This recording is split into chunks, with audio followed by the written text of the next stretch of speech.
우리가 흔히 말하는 디스크 통증에 대해서 좀 알아야 될 것 같아요. 설명을 좀 부탁드릴게요. 이게 뼈와 뼈 사이에 있는 이 물렁뼈를 보통 추간판, 디스크라고 보통 얘기합니다. 네. 그래서 우리가 디스크병 그러면 이게 문제가 되는 경우에는 요통이 생기고요. 이게 터져서 신경을 누르게 되면 보통 엉치서부터 이렇게 다리까지가 보통 많이 아프게 되죠. 조금 아까 말씀해 주신 게 그 디스크라는 게 추간판? 네, 추간판이 추간판 그 디스크를 우리말로 바꾸면 그럼 추간판 탈출증이 되는 들어봤다. 건가요? 네. 추간판이 바깥으로 튀어나와서 문제가 생긴다라는 건데 추간판이 왜 탈출을 하게 되는 거죠? 가장 많은 거는 저희가 연구를 해보니까 첫 번째는 가족력이에요. 네. 진짜요? 디스크도 가족력이 나 몰랐어. 그래서 그거는 골격이 부모로부터 물려받기 때문에 그런 거고요. 근데 유전병은 아니지만 가족력이 우선 가장 높다. 그러나 가족력을 우리가 바꿀 수는 없잖아요. 부모를 바꿀 수가 그렇죠. 없으니까.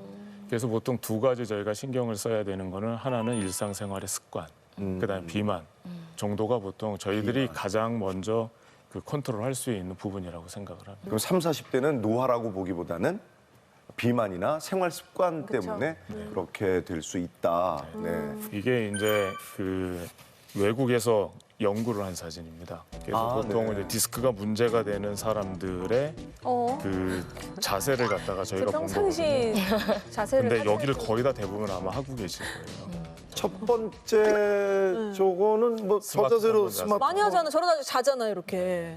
근데 이제 요 사진, 요 그림을 이렇게 보시면 저희가 한 두 가지 정도는 이제 캐치할 수 있는 게 어떤 거냐면 첫 번째가 일단은 앉아 있는 거다.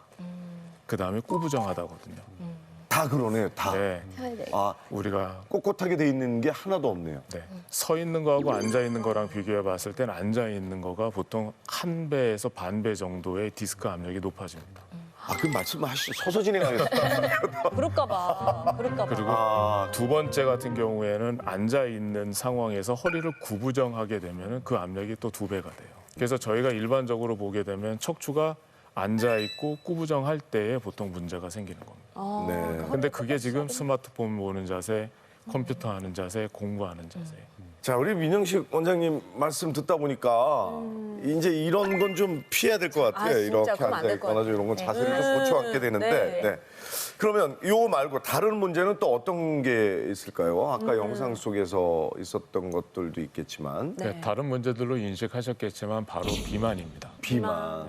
네. 저도 디스크 환자분들이 오시면 처음 말씀드리는 게 바로 체중 조절이라고 말씀드리거든요. 불규칙한 식사, 스트레스 등으로 이렇게 보통 요즘에 자극적인 야식들 많이 하죠. 예. 그런 것들이 비만은 대사장애나 성인병들도 유발하겠지만 허리에도 분명히 하죠. 네.